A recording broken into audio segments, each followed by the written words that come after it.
Hello and welcome to How to Deal When the Shit Gets Real podcast. I'm Rietta, and today I am joined by Lindsay. So, Lindsay, how do you deal when the shit gets real? Or just tell us a little bit about yourself. Hi, I'm Lindsay. I'm 37. I live in Florida. I'm obsessed with my dog. His name is Kirby.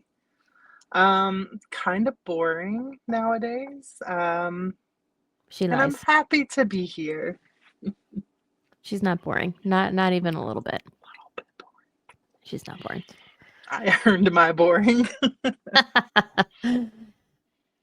Well, since you said you earned your boring, I what did would earn my boring. what would you say? Because obviously there's going to be an extended answer to this, but what would be Mm. your short answer of how do you deal when the shit gets real? Because I always get some fun answers. Actually, a lot of times I tend to distract myself quite a bit. When things get really, really tough, I find different ways to redirect that feeling. I go on TikTok lives a lot.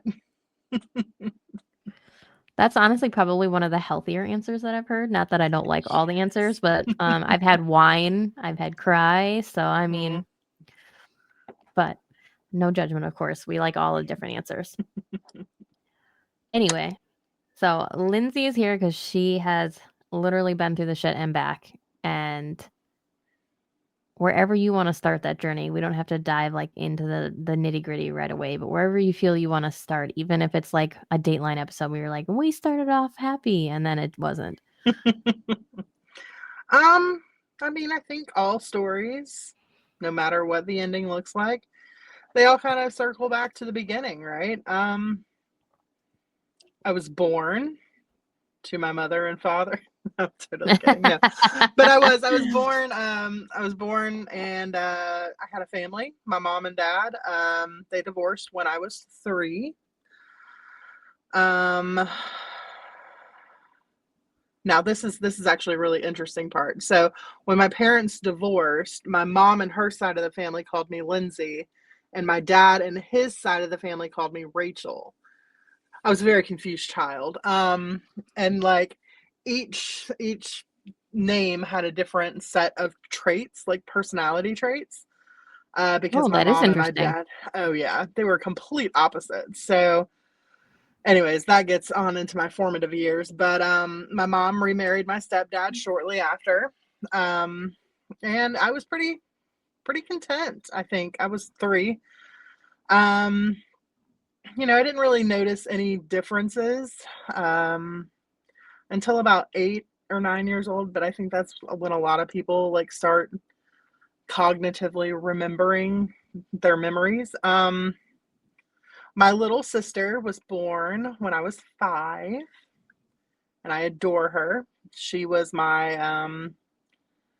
she's my half sister. She's my mom and my stepdad's child. And I absolutely adore her. I still have a very decent relationship with her finally. Um, but yeah, around 8 or 9, I started noticing some differences between me and my sister and how we were treated. And I was always pretty naive. I think sometimes I still am, thinking that people are good and the world is fair. Definitely still feel that way. But yeah, so that's where we would start. That's the beginning. Well, and I think to be fair, I think most people at 8 or 9 are pretty naive. You're still that's still very the beginning of figuring out life, figuring out what Mm. certain things mean. I look at my kiddo now and he's 13 and is definitely still figuring things out. I'm lucky if he knows what he wants one day to the next. Well, as it should be, right? I think when we're children, it's supposed to be that way. I feel Mhm. like it's a tragedy when children aren't given that room to change their mind, or decide who they want to be day to day. Like, the expectations of being one thing when you're 8 or 9 is just, that's an extremely difficult thing to thrust upon a child. It is. And you mentioned that you started to notice that you and your a half sister were being treated differently. Very differently. How did that make you feel then, and how do you think it has affected you as an adult? Well, then when I realized it, and this is probably a harsh thing to admit and hear, but being 9 years old, I don't remember feeling it. I just know it happened. Um, it was like looking at it from a different place. Like I wasn't watching it happen. Or I wasn't like in the eye to eye happening. I was watching it from a different place. I was talking to my stepfather, and I don't remember the conversation. I was 9. And he said, "Well, you were just like a suitcase that came with your mom." Ooh, what a terrible thing to Hmm. say to a child. I've absolutely. So like I don't think it stuck at that point, and it wasn't until I was a little bit older that it kind of like I was like, "Oh, okay." Little things here and there I would notice. My sister, and this is not her fault, right? She was 3 or 4 when all this went down, right? This cannot possibly be her fault. She was just learning to talk, but it was always my fault. I got blamed for everything, and they just took her word as truth. And that's one of the things that I really express a lot to my friends who have children, because I don't have kids. But if just because a kid says something about their sibling does not make it fact, right? Like you can't believe one kid over another. It's damaging. And then as we got older, it was well, Kendall lost her allowance money. Well, we're going to replace it. Oh, you lost yours. That's too bad. You need to learn responsibility. Um, I had to buy my first car. She was given a BMW. Like it was, she went to private school. I was at a public school. Things like that. So you weren't kidding. Those are very Yeah, extreme differences. very, very, very extreme differences. And I look back at it now, and I have a really healthy, or I feel like I have a really healthy perspective on it. Um, Thanks in great part to Sandy, my counselor, which we're going to talk about her a lot. I can already feel it. She helped me walk through a lot of this stuff, and playing the blame game does nothing for me now, right? But it did shape the way that I viewed the world growing up and how I felt about myself, which is, that's a huge part of my story and how I ended up doing it, doing life. Well, and it makes sense even now why you like to get on TikTok lives, because it's a place Mm, that gives you a voice and you're not, I don't want to say being silenced, because you weren't necessarily being silenced, but you weren't being believed. So it makes sense yep. that you're now still advocating for people to have a voice and a way to have Mm, discussions. yeah. I'm a big believer in, everybody has something worth hearing, right? Even if they're wrong, even if we don't agree with them, even if they are, flying off the handle, saying awful things, I still believe that they are worth hearing. Opinions are worth listening to. And I think that all circles back to the fact that I just didn't get that growing up, and it affected so much more of my life than just my childhood. Oh, yeah. I mean, I think every person that I've probably talked to on this podcast has carried something in some way, shape, or form from their childhood, good, bad, or otherwise, into adulthood, just Mhm. because that shapes who we are, where we Yeah, started. And do you feel, and obviously we'll get into this, that that had an effect on the man that you ended up marrying? absolutely. Beyond a shadow of a doubt. Did he treat you similarly as your stepdad did? Um, Not in that aspect, maybe? Not in that aspect. I feel like he played that role with my mother the same way that Chris played that role with me, and that's a whole story in and of itself. But before we get to that part of it, I do have to say that the precursor to, or the preface, I like preface better, the preface to my marriage was that I was a senior in high school when my dad got diagnosed with stage 4 lung cancer. And I was full blown daddy's girl.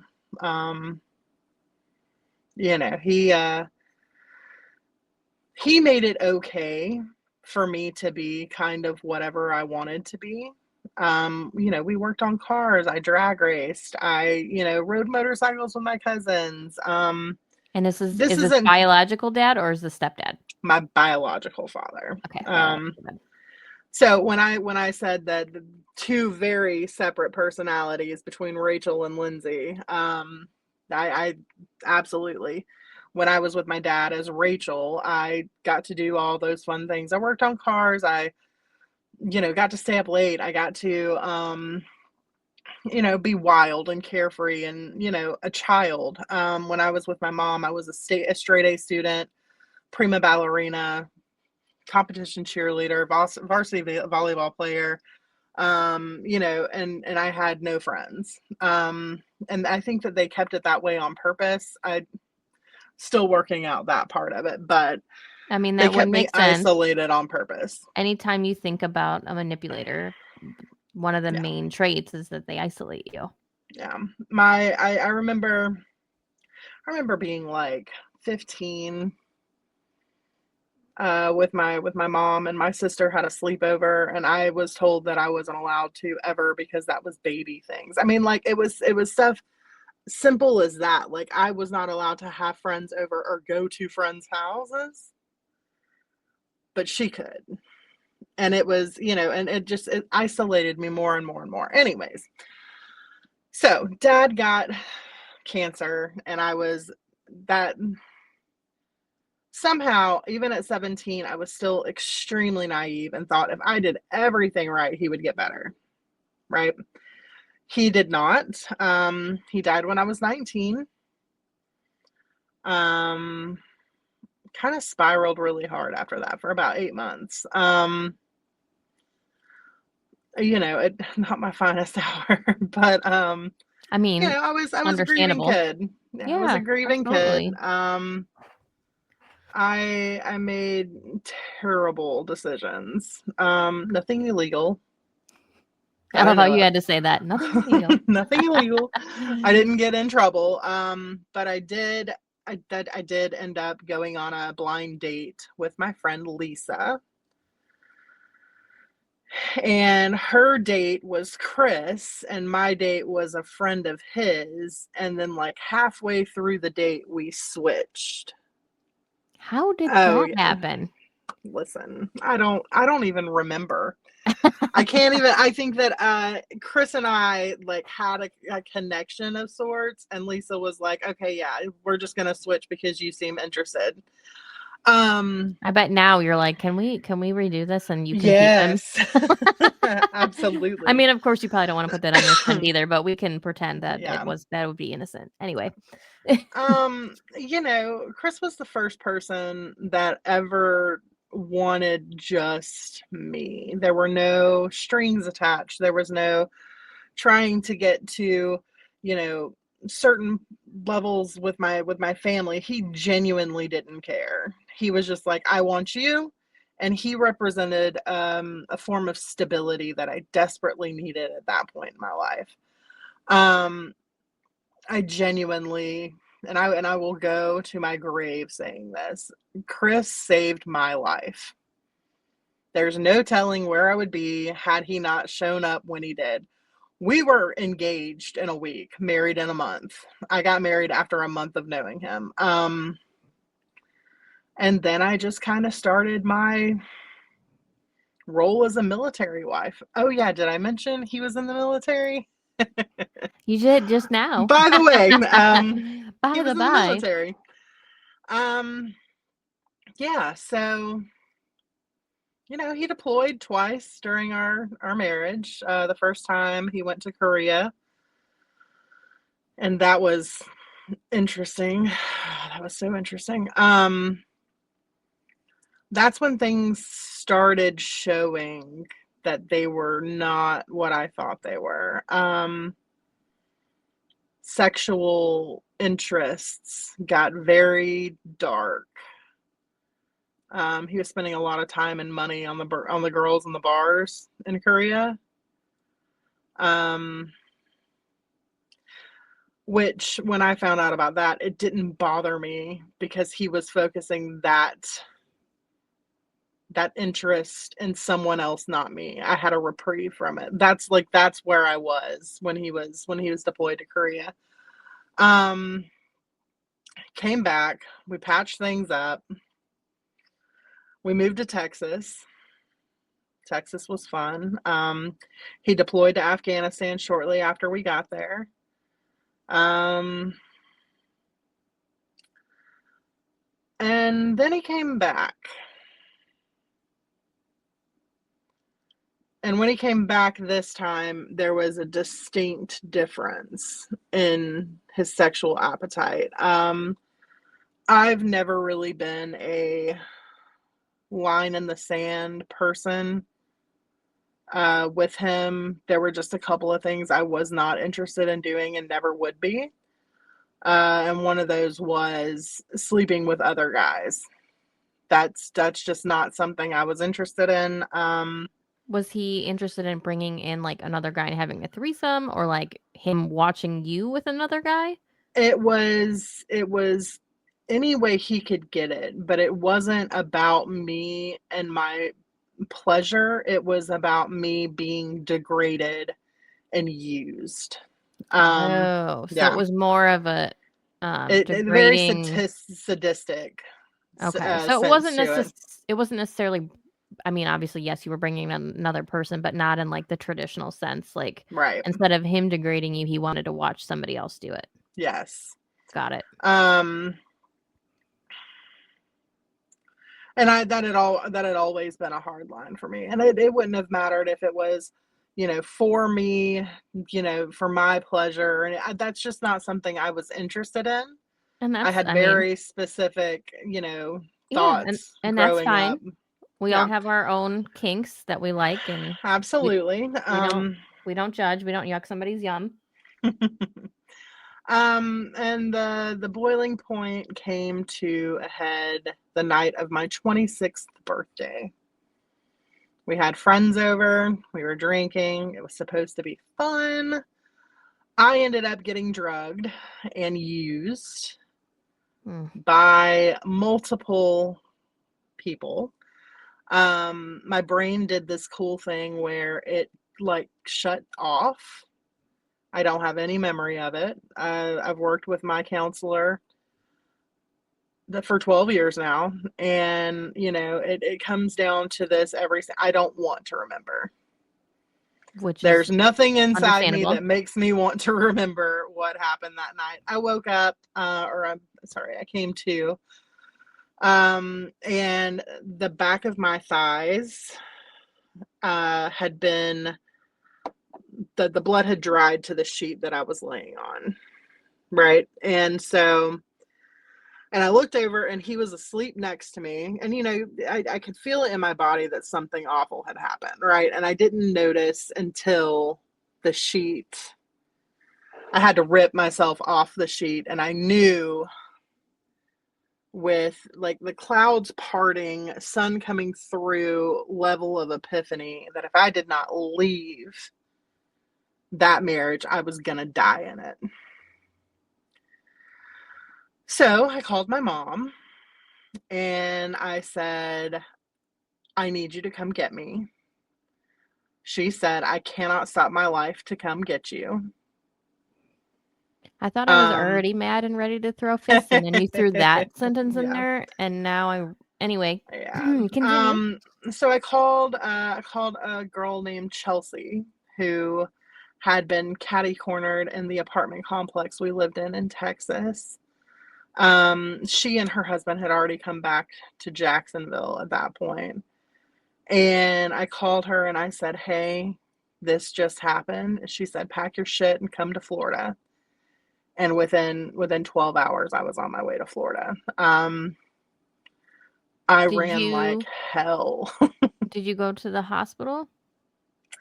Um, no, no. At that point, I was more focused on getting Just out. getting away. That I I mean, just wanted to not be there anymore.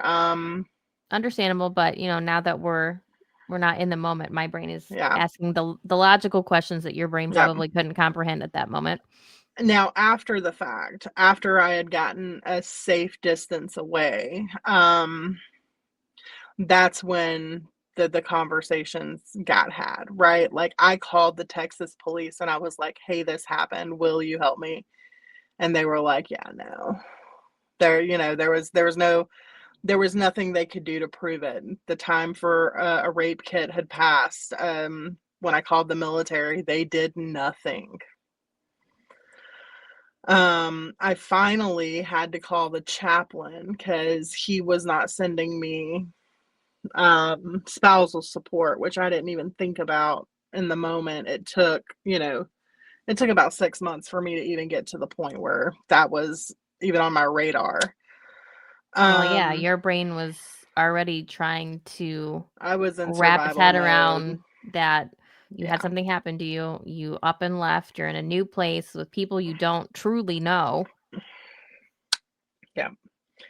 Um, and I went straight to Chelsea. Went straight to her house with her and her husband.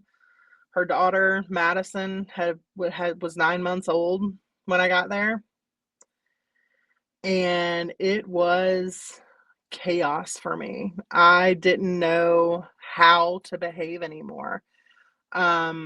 Josiah, her husband, and we're still friends. Josiah and I are still friends, and I still talk to him sometimes, and I'm like, "I am so sorry for the way that I treated you. Like, I was awful to him." But that's because he was the only person in my vicinity Mhm. that I could lash out at. And what But did and Madison, that baby, Madison, Madison was the only thing that grounded me at that point in my life. sometimes it comes in the most Oh, odd places, the oddest places. What did the chaplain say when you got a hold of the chap? um, I remember him explaining to me what he was going to do. I explained to him what had happened, but I didn't use the right words, right? Because on some level, I was ashamed, just super embarrassed, super ashamed. How do I explain to anyone that the man that I married for 6 years allowed that, and not only allowed it, but like he set it up. He set the stage for this to happen. Mhm. Like and even now I still can't wrap my head around it completely. Like, how does that happen?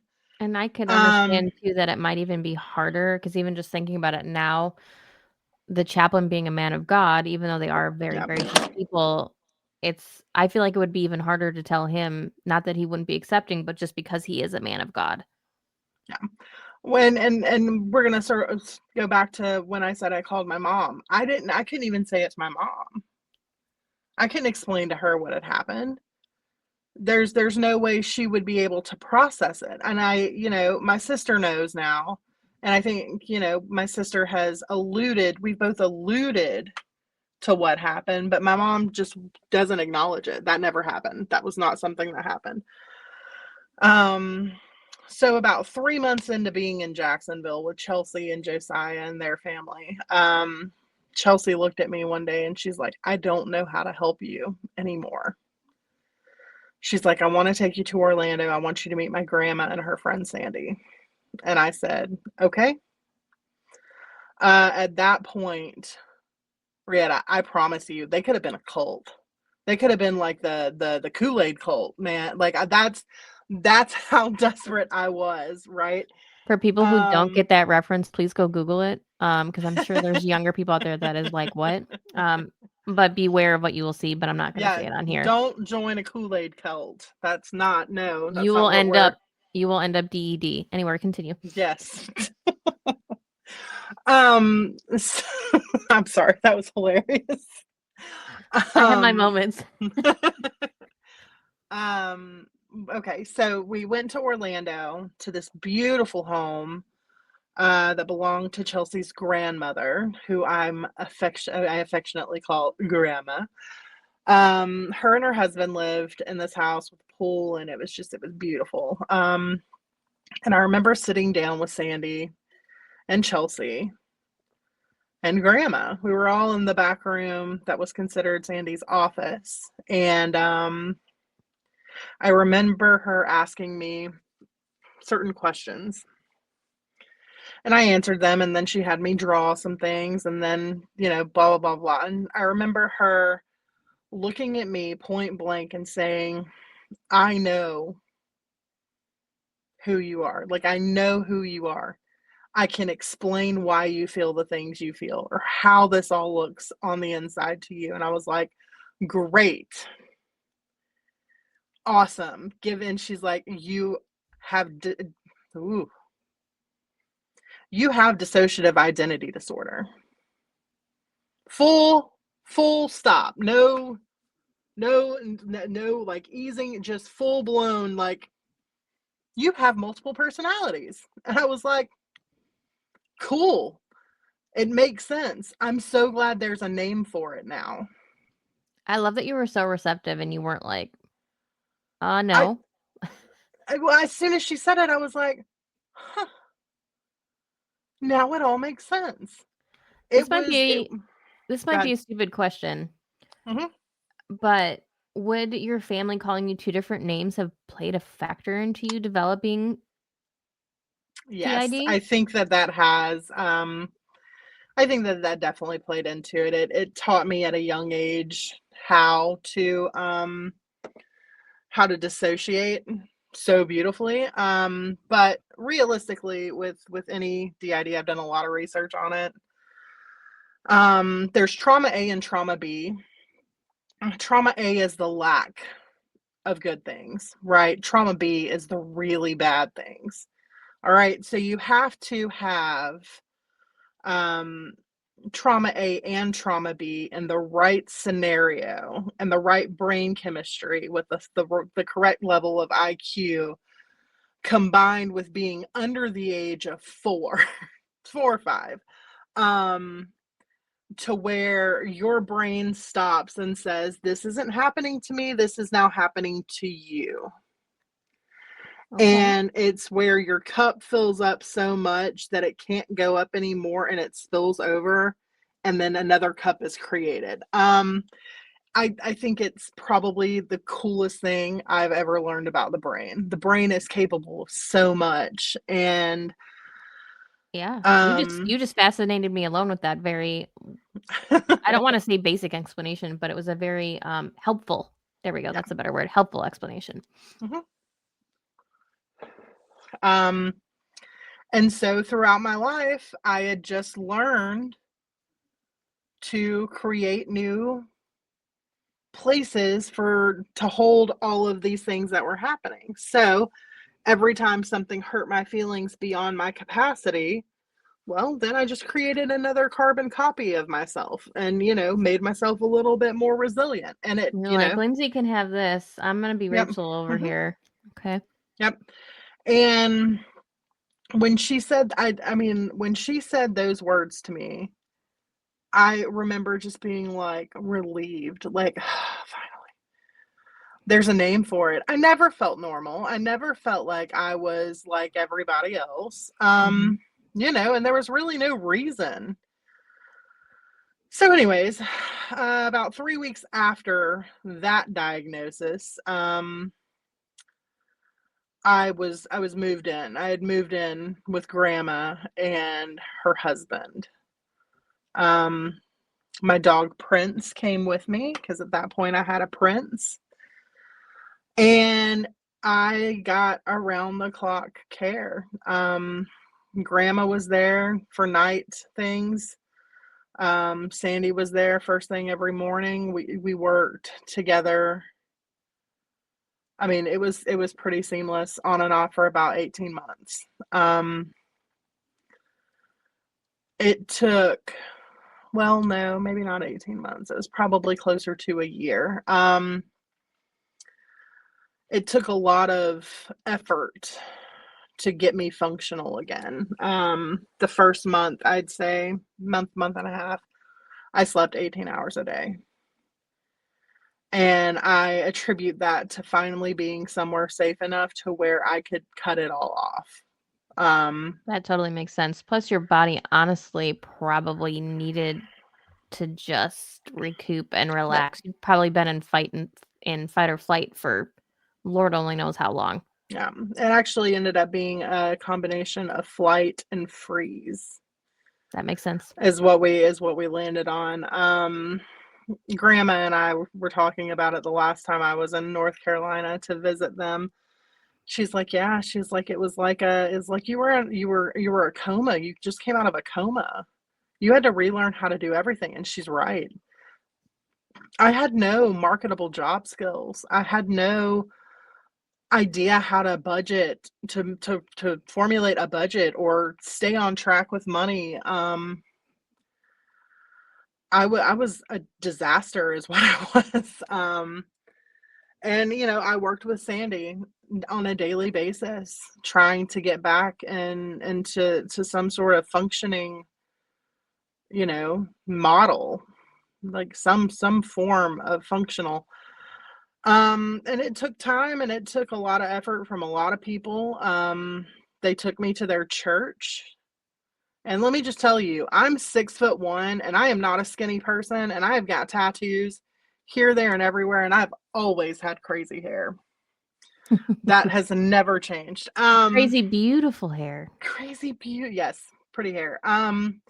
They took me to their church to paint set designs for their vacation Bible school.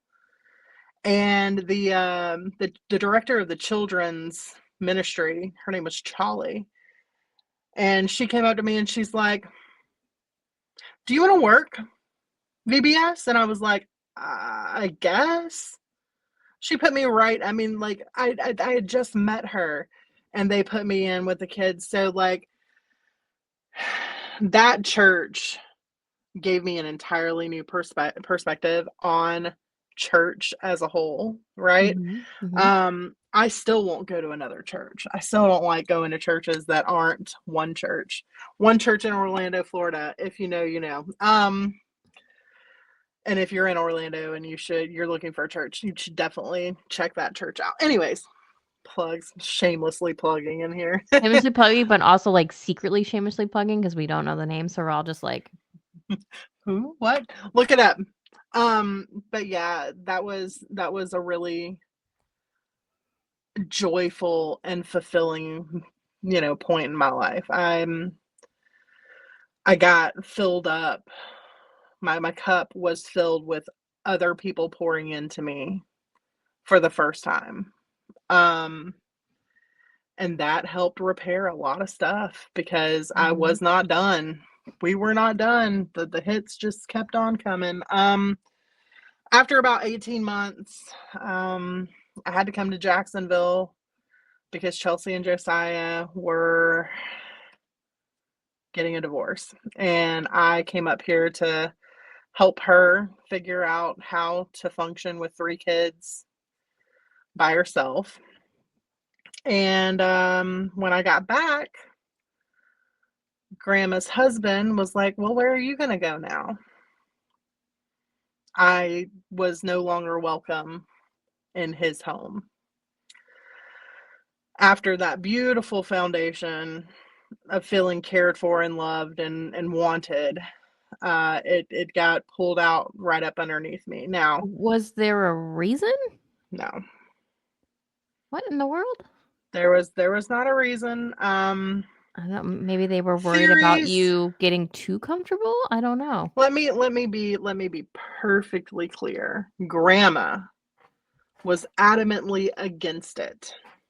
She did not Interesting. want me going anywhere, but it was not just her house. Okay. Interesting. And, there was a lot of complications that stemmed from that one act.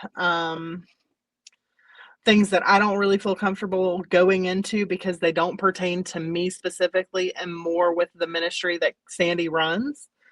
Um, but on my end, it was felt very familiar I was to gonna say, probably felt Chris. familiar. You felt disposed of again. Yep. Well, I was built up just to be Disposed disposed of of again. again, Yeah. right? Um,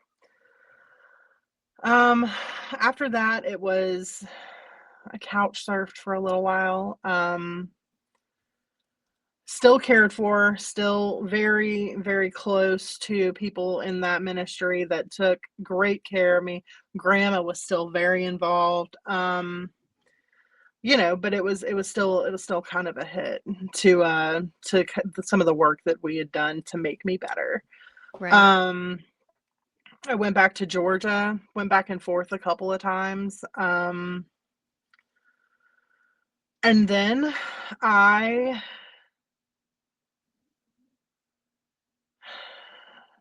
I was living with I was living in Jacksonville with Chelsea in her parents' home.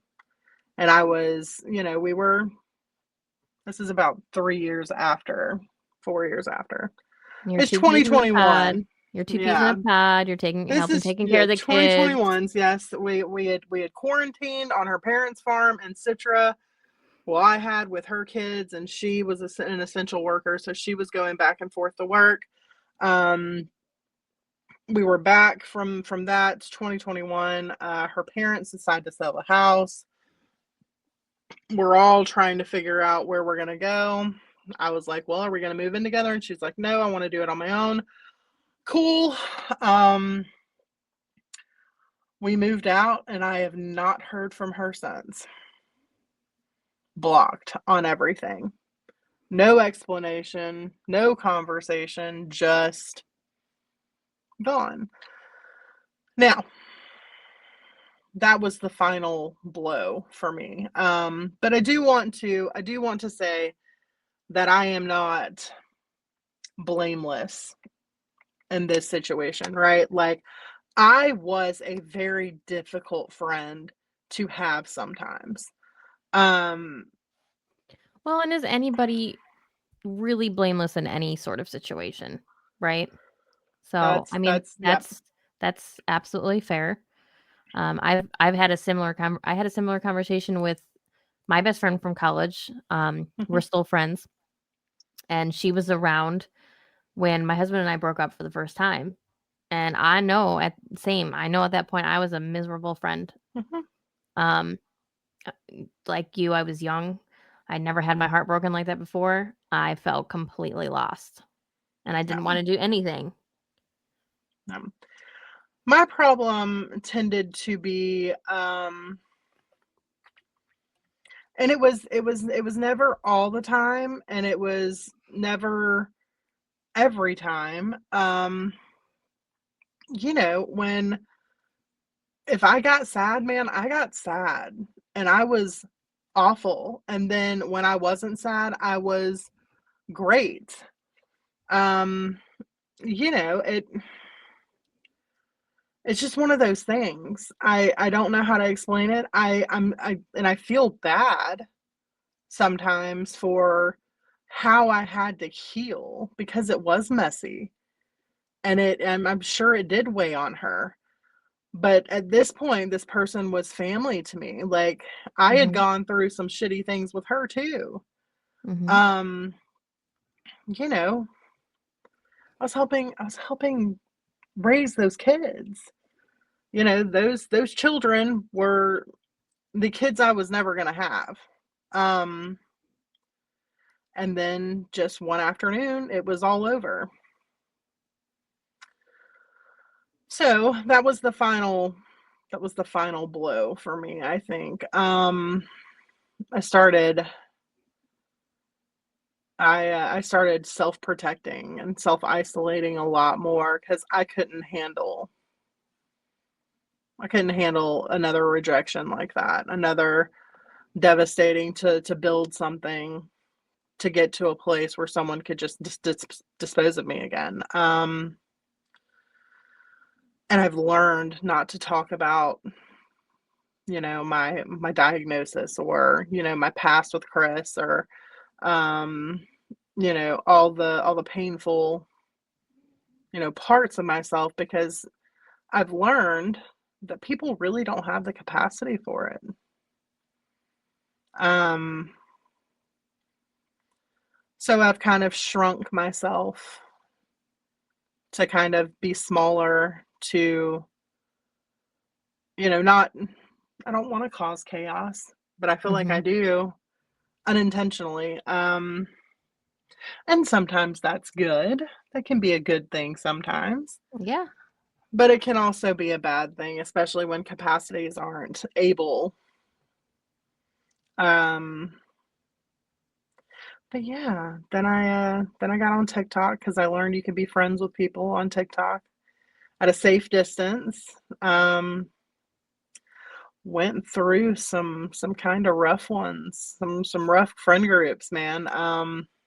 Boy, I remember I only ever told one other group of people about the DID, Mhm. and, weird, like, it was so strange. They were like, "Well, yours doesn't look like this other person I know who has it, so obviously you're lying." And I was like, "Okay." I remember being like, "What?" Thanks for, trying to put me in a one size fits all when I don't fit Yeah. there. Yeah. And then to add insult to injury, they had spread stuff about that around to people I didn't know. So that's when I learned to be even more small and to keep things kind of on the N down low. Isn't it This amazing how much we shrink ourselves even sometimes when we don't even Mhm. realize we're shrinking Yeah, ourselves, and then we're like, "Wait a minute. Why am I doing this?" yeah. Which leads us all back to, this group of people that I have found now are just remarkable in all the ways. Matt, um, the first time I was in a live with Matt, I got up in a box and I started talking to him. The second time I got up in a box with him, he's like, "You need to stop pretending to be dumb. You're not fooling us." I was like, "Cool." And for anybody who Um, hasn't listened to Matt's episodes, make sure you go do that. Shameless plug, continue. Absolutely go check out Matt. He's great. And then, I met Mike and, you know, the gang, and now we're all here, and, I can't imagine. I can't imagine not having these people in my life in the capacity that they are. And as far as functional abilities go, I have a full-time job now. I work from home. I do about 3 people's jobs. I'm extremely functional now, just in case you were all wondering. Um, and, I have my own place. I have my dog. I have a car. It is possible. It is possible to go through really awful things and eventually get there. It is possible. It's hard.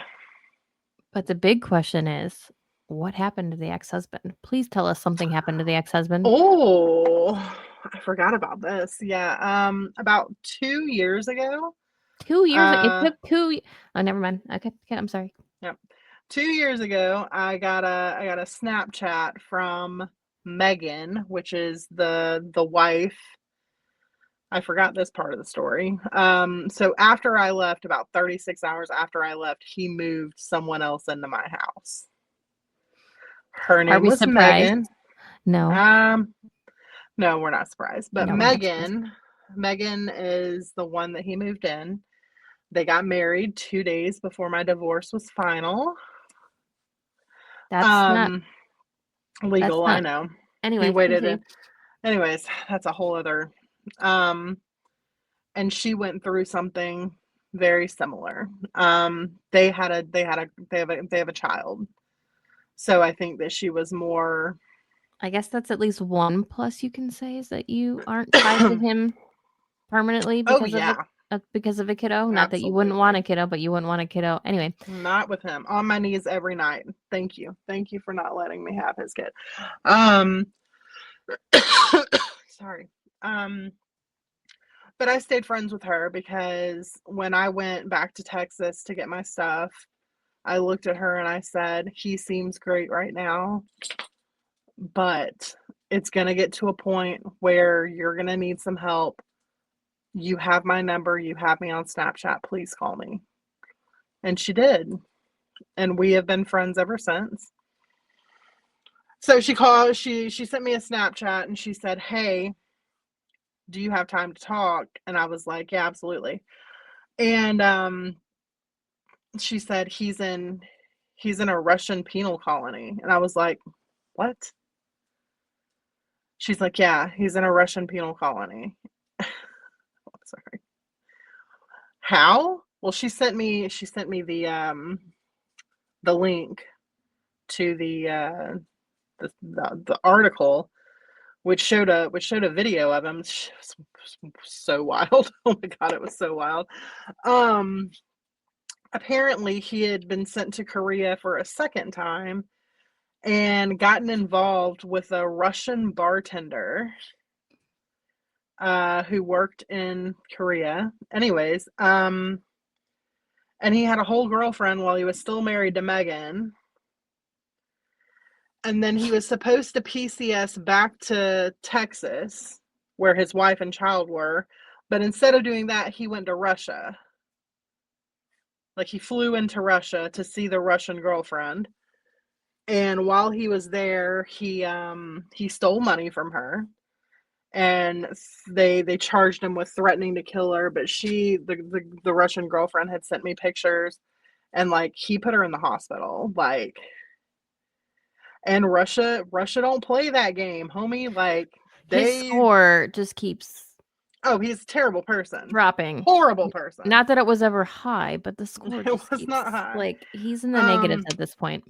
yeah. And this is a terrible thing to say, but like nothing fills me with more joy than knowing that this person who did all of these horrible things to not just me, but his wife after me and this girl that he was supposedly dating in freaking Korea, he is currently sitting in a Russian work prison, the modern day gulag, if you will.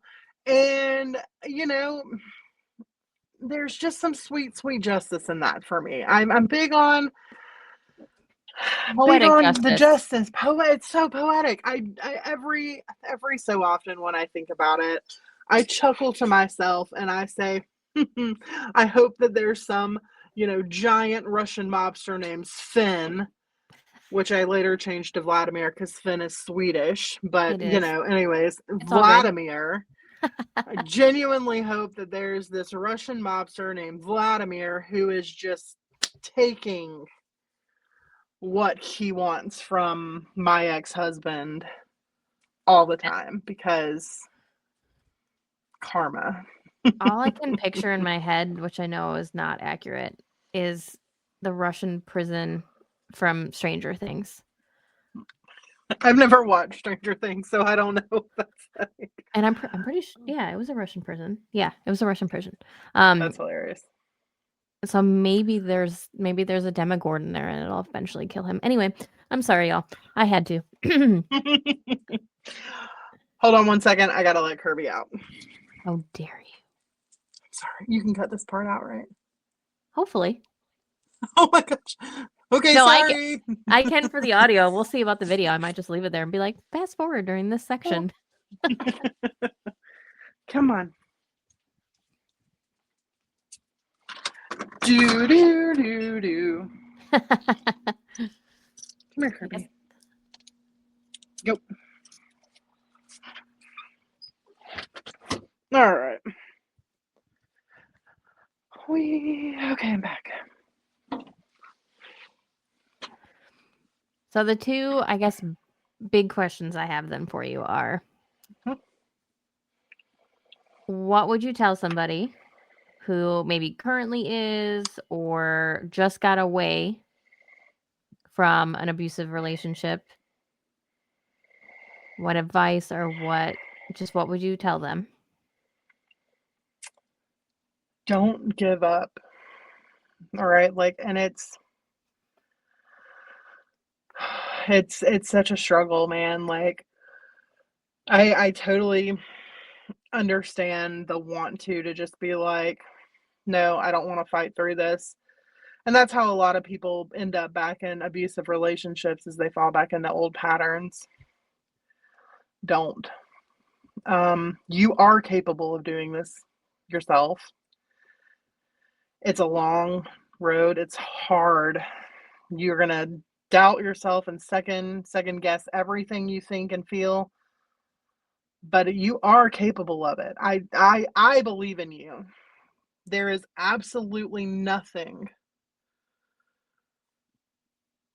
that you cannot accomplish, and there's no need for you to go back to a situation that you just got out of. You fought like hell to get out of that situation. Don't go back into it.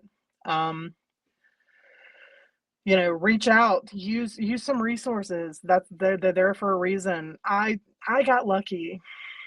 I know it probably doesn't seem like that, but I did. Chelsea had a connection with someone who changed my life. There's resources out there, use them. If you need some additional support, you need a friend, if you need someone to do the research for you because you're not capable of doing it yourself, I'm gonna have Rietta put my TikTok somewhere. Reach out to me. My DMs are always open. And y'all, And when if I Lindsay don't, says she cares and that she's rooting for you, she's serious. I don't, That's not just fluff. not it. If Not I just don't know the answer, I'll find the answer for you. No one should have to deal with this alone. mm-hmm. And I will fight like hell to where you don't feel alone. So that's my advice. And then for anybody that maybe has been not maybe even necessarily diagnosed with DID, but we could try to stay with DID, or just maybe just got a new diagnosis in general. What advice or um just anything you would tell them as somebody that maybe is feeling like maybe not like you, maybe they didn't feel the relief, maybe they feel anxious. Yeah, and I think that happens more often than people are like, oh, I feel great about this. I've struggled with it since the initial diagnosis, but I'm not telling you to stop seeing a licensed therapist. I'm not telling you to not take your meds. That's not what I'm saying at all. If you have and you have been diagnosed with DID, your brain is a powerful tool. You are capable of creating entirely different identities within your brain. All right, you don't need to, you know, how do I want to phrase this? You don't have to cut off yourself from that and pretend it doesn't exist. It's a part of who you are. There's nothing wrong with you. You know, use it. That's what I've done. I've gone 12 years now with no medication. That's not true. The last 18 months I have been taking a low dose mood stabilizer, and I love my mood stabilizer, but I don't take any kind of harsh, you know, drugs to cut myself off from that. I use my own brain as a tool. Um Look into different kinds of therapies. Find a Christian counselor if you're open for that. Find someone who, doesn't necessarily just want to diagnose, prescribe, and, charge, right? Like, group therapy is a huge tool. Find people like yourself that you relate to. There's so many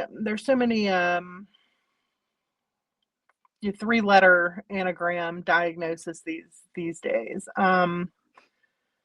there's more people out there that are dealing with the same things. You're not alone. You're never alone.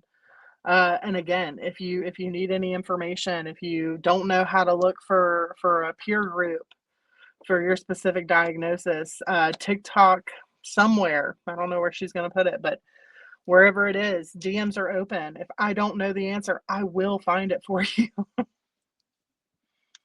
I love that. And I love that you said that you're using your brain, and I'm very intrigued now. What's Mhm. one of the ways that you use your brain to help with your DID?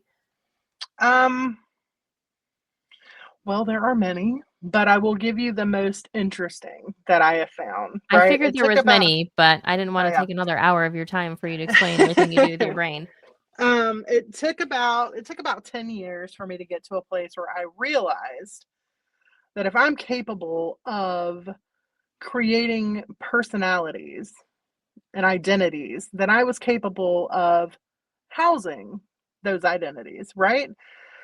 Because every identity wants or needs or craves different things, right? I have certain parts that are very childlike and just want to color and cuddle their snuggies all day, right?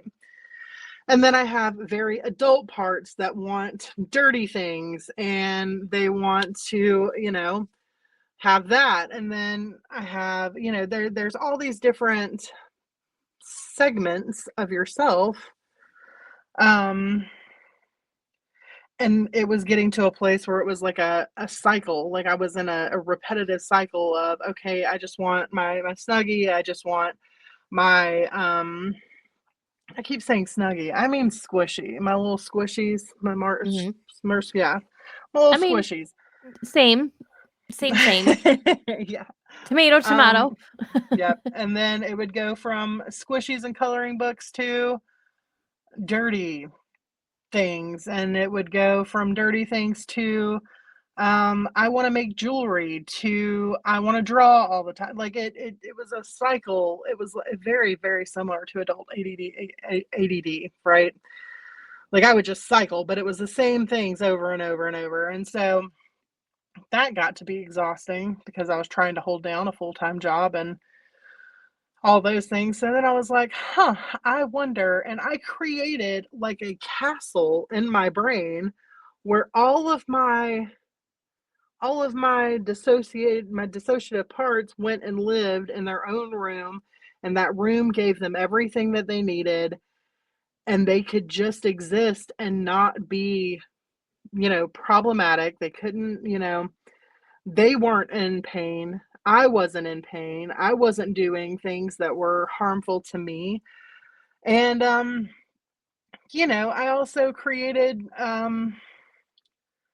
this is going to sound weird, but I created carbon copies of a protector part. So I have my protector part, and then I have little carbon copies of him, and they are caretakers of the little ones that are inside because children should never be left alone. So you And matrixed yourself. Okay. I pretty much, yeah.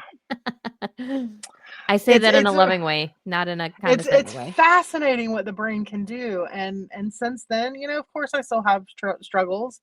I still struggle with it.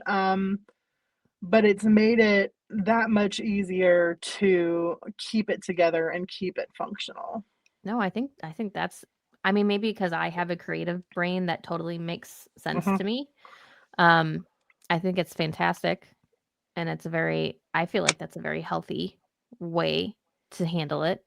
Um, of course, as an author, I'm gonna say I think you should write a book because I think that's fantastic. Yeah, yeah. Thinking about it, I've been playing with the idea for some time now. Here's your sign. Here's my sign. Pretty sure my sign was the first time I met you. Um, but yeah, no, I told you the other day that you inspire me, and I am so happy that I know you. I'm so glad that we met. Oh, Schmoopy. Snuggles, hi. Snuggles. Okay. But yeah, I think that I'm extremely fortunate to not be, dead or Mhm, locked up somewhere. mhm. I'm very grateful for how I got here, and my God, I'm sweating. I'm sweating. This is not the easiest conversation I've ever had to have. Of course not. But it almost feels cathartic. Mm-hmm. Yeah. Yeah. So any final words of advice, wisdom, love, whatever it is that you want to share with my listeners before All the we love. all All the the love. love. All the I knew love. she would like love. I threw love in there on purpose because I knew she'd say that.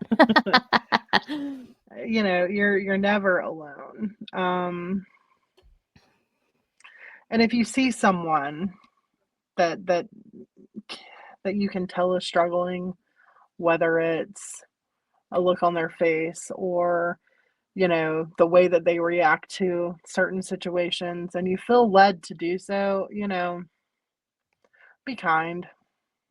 You never know. You never know what someone else is dealing with.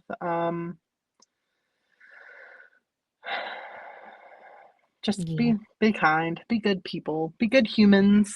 Be good humans. I love it. Yep. Exactly. Thank you so much for being here, Lindsey. Thanks for having me.